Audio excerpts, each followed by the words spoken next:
Halo teman-teman semuanya. Perkenalkan, nama aku Mutia Hakim dengan NPM 22106311900092. Pada kesempatan kali ini, aku akan menjelaskan materi terkait keamanan digital online.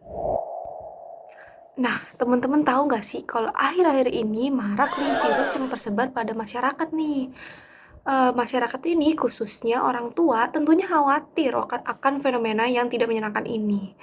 Link virus itu tersebar luas ke media sosial seperti WhatsApp dan Instagram yang dimana medsos itu sudah dimainkan oleh anak-anak pada masa kini. Nah, lantas bagaimana mencegah hal ini terjadi ya? Gimana teman-teman? Pengawasan penggunaan gadget pada anak-anak menjadi hal yang harus dilakukan nih.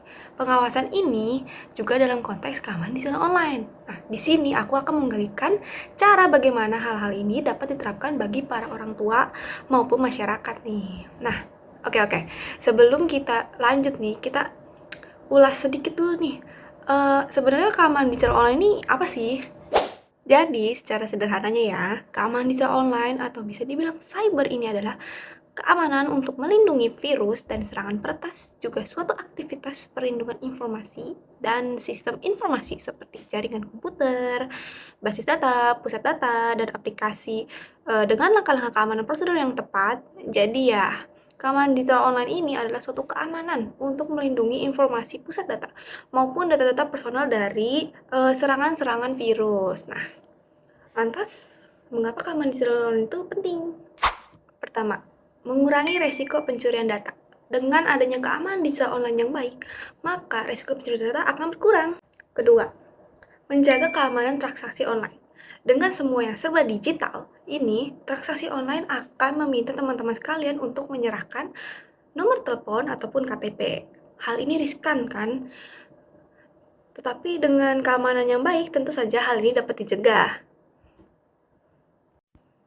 Terakhir, ketiga, tentunya dengan keamanan digital online yang baik, maka gadget yang dimainkan anak-anak akan terhindar dari virus dan peretas. Nah, ngomongin soal anak-anak nih, kalian pasti udah tahu kalau zaman sekarang itu anak-anak tuh pasti udah pada punya gadget nih. Bahkan sampai ada anak-anak yang kecanduan gadget. Duh, bahaya banget ya. Nah, hal ini tentu sedikit mengkhawatirkan, bukan? Anak ini tuh kan masih kecil, butuh yang namanya pengawasan untuk mencegah hal-hal yang tidak diinginkan. Nah, berikut aku akan ngasih tahu dua cara implementasi pengawasan keamanan digital online pada anak-anak nih. Yang pertama ada literasi digital e-safety.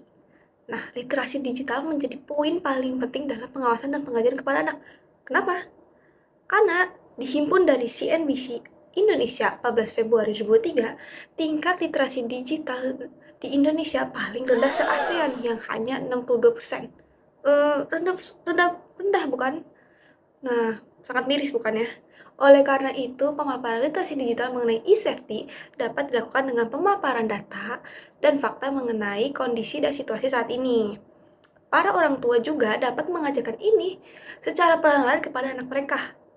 Seperti misalnya materi yang akan dipaparkan dapat disesuaikan dengan tingkat usia anak. Selain itu, orang tua juga dapat mengakomodasikan nilai-nilai penting yang perlu anak-anak pahami dalam konteks berinteraksi secara online. Nah, contohnya apa sih? Contoh materinya? Contoh materinya yang dapat dipaparkan adalah seperti pengetahuan akan bahaya dari risiko dunia maya, bahayanya akan cyber dan cyberbullying, pengenalan apa itu hoax, dan lain-lain. Hal ini dapat mencegah anak-anak untuk mengklik link tidak jelas ataupun mengunjungi website yang tidak jelas. Bukan hanya itu, cybercrime merupakan salah satu yang harus diwaspadai juga nih bagi anak-anak.